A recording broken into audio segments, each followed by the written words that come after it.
তার মানে সাধারণত আপনি যখন উত্তম কুমারকে দেখেছিলেন তখন উত্তম কুমার সুপ্রতিষ্ঠিত, একেবারে খ্যাতির মধ্য কবরে রয়েছেন। তিনি কি কখনো কখনো তার হাবে ভাবে বা ইন্ডাস্ট্রির হাবে ভাবে বোঝা যেত আমি ইন্ডাস্ট্রি? সেটা কখনোই মনে হয়নি। তার কারণ আমি ওই প্রসঙ্গে আরেকটা কথা বলছি। একবার এই যখন 1980 সালের ওই সময়টায়, 80 সালের আগে যখন খুব বিদ্যুৎ সংকট ছিল, আপনাদের মনে আছে লোডশেডিং হতো, সেই লোডশেডিংয়ে বাংলার চলচ্চিত্র শিল্প বিপর্যস্ত ছিল। তো সেই অবস্থায় টেকনিশিয়ানরা কাজ হারাচ্ছিল, তাদের কাজ হচ্ছিল না, কেননা ফিল্ম না হলে তো তাদের প্রয়োজন হবে না। তো সেই কারণে প্রত্যেকেই মার খাচ্ছিল, প্রযোজক থেকে আরম্ভ করে, পরিচালক থেকে আরম্ভ করে, কলাকুশলী প্রত্যেকেই। তো এইবার ঠিক হয়েছিল যে এটা নিয়ে একটা দরবার করা হবে। কোথায় না, দিল্লিতে, ইন্দিরা গান্ধীর কাছে, যে এটাকে ইন্ডাস্ট্রি হিসেবে ঘোষণা করা হোক এবং চলচ্চিত্র শিল্পের, যেটা আজ অবধি ঘোষণা করা হয়নি, যেটা আলো যাতে থাকে। তো সেই ব্যাপারে একটা ডেমনস্ট্রেশন দেওয়ার কথা এবং তাতে সত্যজিৎ রায় যাওয়ার কথা ছিল। তা সত্যজিৎবাবু যে কোনো কারণেই হোক গেলেন না লাস্ট মোমেন্টে। তখন উত্তম কুমারের কাছে তারা এসে আবদার করলো যে দাদা আপনাকে যেতে হবে, আপনি ছাড়া পশ্চিমবঙ্গে আর সে সময় রিপ্রেজেন্ট করার মতো কোনো মানুষ নেই। উত্তম কুমার সেই সময় তার পরের দিনই শুটিং ছিল, সেই শুটিং ক্যান্সেল করে সেই নিজের টাকাতে প্লেন ফেয়ার দিয়ে সেই চলচ্চিত্র টেকনিশিয়ানদের জন্য সেই রিপ্রেজেন্টেশন দিতে গিয়েছিলেন দিল্লিতে। তো এর থেকেই একটা প্রমাণ পাওয়া যায় যে উত্তম কুমার তার যে সহশিল্পী ছিলেন বা যারা কলাকুশলী ছিলেন বা সাধারণ মানুষ ছিলেন তাদের জন্য কতটা তিনি তাদেরকে সাহায্য করতেন বা তাদের পাশে দাঁড়াতেন। এটা একটা বিরাট একটা ইনস্ট্যান্স। আর অন্য প্রসঙ্গে একটা বলি, সেটা হচ্ছে আপনারা হয়তো শুনে থাকবেন, ইতিহাস বলে প্রশান্ত মহলানবিশ। আপনারা জানেন প্রশান্ত মহলানবিশ, রানী মহলানবিশ। একবার তার যখন পৃথিবী বিখ্যাত পরিসংখ্যানবিদ, তো পরিসংখ্যানবিদ রবীন্দ্রনাথের ছায়াসঙ্গী, তো উনি যখন গত হয়েছেন তখন রানী মহলানবিশ তখন উনি ছিলেন। সেই সময় তার বাড়ির টেলিফোন বকেয়া হয়ে গেছিল প্রায় 5,000 টাকা। সেটা আমি বলছি 1980 সালের আগে, 78 সাল ওই রকম সময়। তো উত্তম কুমারের কাছে, উত্তম কুমার এদের সব খবরাখবর রাখতেন, যোগাযোগ রাখতেন। উত্তম কুমার তখন সেই 5,000 টাকা নিজের কাছ থেকে সেই টাকাটা দিয়ে দিয়েছিলেন, যেটা আজকের দিনে 5 লক্ষরও বেশি টাকা। তো এই 5 লক্ষ টাকা দেওয়ার মতো আজকের দিনে কোনো শিল্পী কি পশ্চিমবঙ্গে আছে, কোনো সেলিব্রিটি কি আছে? এইরকম একজন মানুষের একজন টেলিফোনে কোনো প্রচারও করেননি। না। আর সবথেকে বড় কথা যেটা, সেটা বলা প্রাসঙ্গিক, উত্তম কুমারের এই প্রসঙ্গে আর একটা কথা বলছি, সেটা হচ্ছে যে একটা ছবি শুটিং হচ্ছে।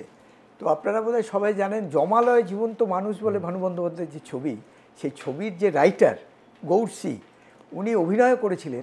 তিনি জমালয়ের ওই খাতা নিয়ে বসেছিলেন, চিত্রগুপ্ত। তা উনি একবার শুটিং করছেন, উত্তম কুমার আছেন।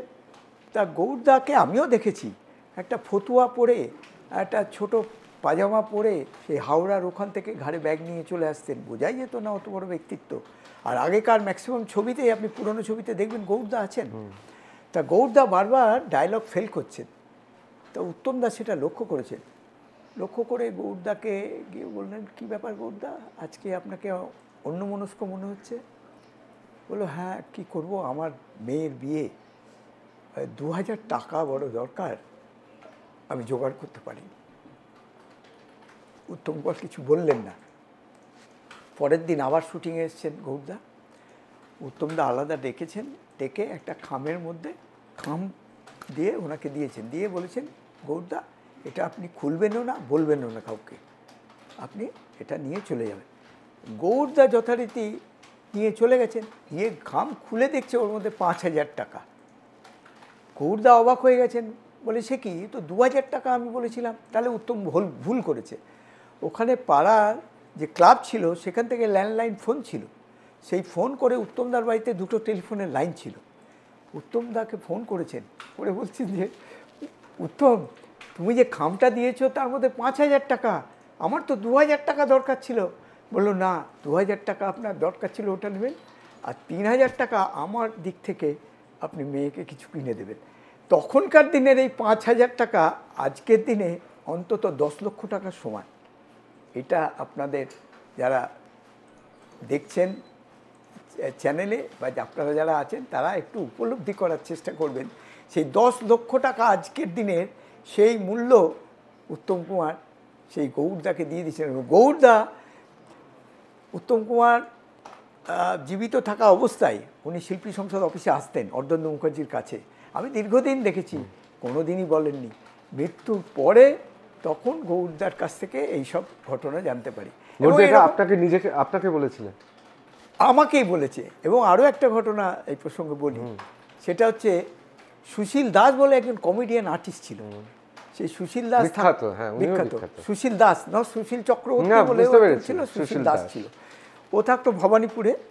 তা ও প্রায় ময়রা স্ট্রিটে যেত আর উত্তমদার কাছে বিভিন্ন ওসিলায় টাকা নিয়ে আসতো। তো একদিন ওই সিঁড়ি দিয়ে, ও কাঠের সিঁড়ি ছিল ময়রা স্ট্রিটে, তা ও টাকাটা ওই নিয়ে আস্তে আস্তে গুনতে গুনতে গুনতে সিঁড়ি দিয়ে নামছে, আর তরুণ কুমার ওখান থেকে উঠছে সিঁড়ি দিয়ে। সেই তরুণ কুমারকে দেখেই ও টাকাটা পেছনে লুকিয়ে ফেলেছে।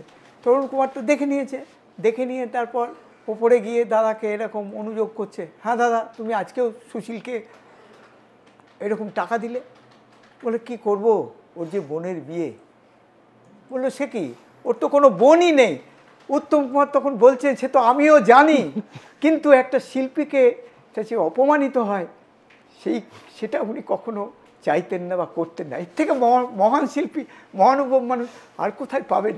এইরকম অসংখ্য নিদর্শন আছে বলে আজকে হয়তো সারাটা দিন কেটে যেতে পারে।